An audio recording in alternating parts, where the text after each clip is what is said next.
एक लगभग 80 वर्ष की वृद्धा ने खाना परोस रहे व्यक्ति के कान में धीमे से कहा, बेटा जुगल, बड़े दिनों से गुलाब जामुन खाने का मन है। अगली बार आइयो तो बाबू लेके आइयो।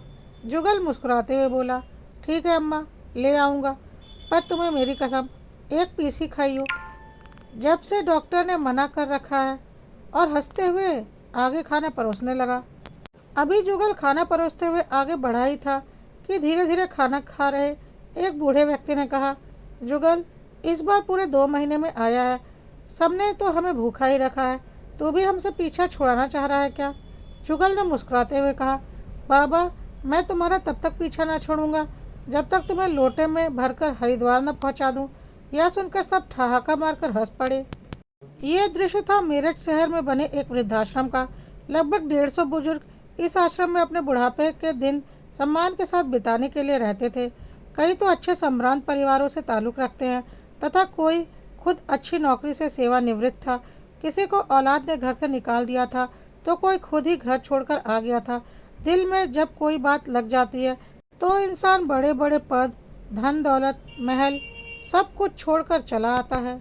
आपने सुना होगा कि फला व्यक्ति के इतने बच्चे हैं, फला के उतने, मगर यहाँ 150 व्यक्तियों की एक ही औलाद थी, जुगल। किसी का बाबू, किसी का बच्चा, किसी का जुग्गू तो किसी का जुगल बेटा। जुगल इस वृद्धाश्रम का मालिक नहीं है और ना ही इसका मैनेजर है, लेकिन जब से यह वृद्धाश्रम बना है महीने में 2 बार जरूर ही जुगल यहाँ आता है और अपना समय इन बुजुर्गों के साथ हंसते हंसते व्यतीत करता है।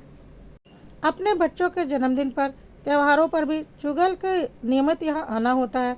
यह आश्रम ऐसी जगह है जहाँ जुगल के अनगिनत मम्मी पापा, ताऊ ताई, चाचा चाची, दादी बाबा रहते हैं।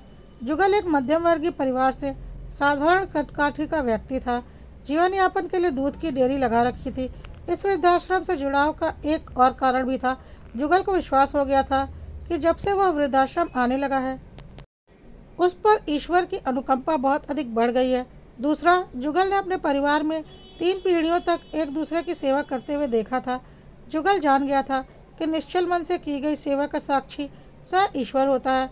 इसलिए पिछले 10 सालों में जुगल ने आश्रम में प्राण त्यागने वालों के सारे संस्कार अपने आप किए, उसी विधि विधान से जैसे एक बेटा करता है। केवल सगा बेटा बेटा नहीं होता, संवेदनाओं के रिश्ते खून के रिश्ते से भी अधिक अपने होते हैं। पिछली दिवाली की ही बात ले लो, मनसुख बाबा ने जिद पकड़ ली थी कि मुझे वही कुर्ता पहनना है जो जुगल लाया था, जबकि वह कुर्ता 2 महीने पहले ही फट चुका था। मगर क्या करें, बुढ़ापे और बचपन का स्वभाव बिल्कुल एक जैसा होता है। मनसुख बाबा ने जिद पकड़ ली तो पकड़ ली। केयर टेकर ने मैनेजर को बताया कि बाबा ने आज सुबह से ही खाना नहीं खाया है और ये जिद पकड़ ली है। मैनेजर ने जुगल को फ़ोन किया तथा जुगल ने मनसुख बाबा से बात कराई। जुगल ने बाबा को समझाया, तब जाकर बाबा ने खाना खाया। दोपहर तक रुपए पैसों का जुगाड़ करके शाम को लक्ष्मी जी की पूजा करके जुगल पत्नी और बच्चों के साथ वृद्धाश्रम पहुंच गए। जैसे ही बुजुर्गों ने जुगल को अपने बीच देखा, खुशी का ठिकाना नहीं रहा। सबसे पहले जुगल मनसुख बाबा के पास पहुंच गया और कुर्ता पैजामा मनसुख बाबा को देते हुए बोला, ये लो बाबा, अब तैयार हो जाओ। जुगल के बच्चे मनसुख के कपड़े पहनाने लगे तथा जुगल धीरे धीरे सभी बुजुर्गों को कपड़े देता और खूब आशीर्वाद प्राप्त करता। सभी के साथ रात का खाना खाकर जुगल अपने घर वापस लौट आया। दिवाली के 2 दिन बाद फिर से मैनेजर का फ़ोन जुगल के पास आया कि मनसुख बाबा की तबीयत खराब हो गई है, वह तुम्हें ही बुला रहे हैं। थोड़ी देर के बाद जुगल पहुंचा तो पता चला कि बाबा कुछ ही घंटों के मेहमान हैं। बाबा ने इशारा करके जुगल से अपना बैग खोलने के लिए कहा। जुगल ने बाबा का बैग खोलकर देखा तो एक मैली सी कतरन में कुछ बंधा हुआ है। बाबा ने उसे जुगल की जेब में रख दिया और एक लंबी सांस लेकर दुनिया छोड़ दी। बाबा के क्रियाकर्म आदि के चक्कर में जुगल को उस छोटी सी पोटली को खोलने का समय ही नहीं मिला। क्रियाकर्म आदि से निपटकर जब जुगल ने घर आकर नहाने के लिए कपड़े उतार रहा था, तब वह पोटली नीचे गिरी तो जुगल को याद आया।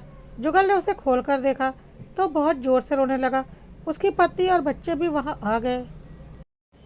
जुगल की पत्नी ने जब उस पोटली को अपने हाथ में लिया तो देखा उसमें 10, 20, 50 के बहुत सारे नोट हैं। पत्नी ने नोट गिने तो 2000 रुपये निकले। मनसुख बाबा अंत समय में जुगल को अपना असली वारिस बना गए।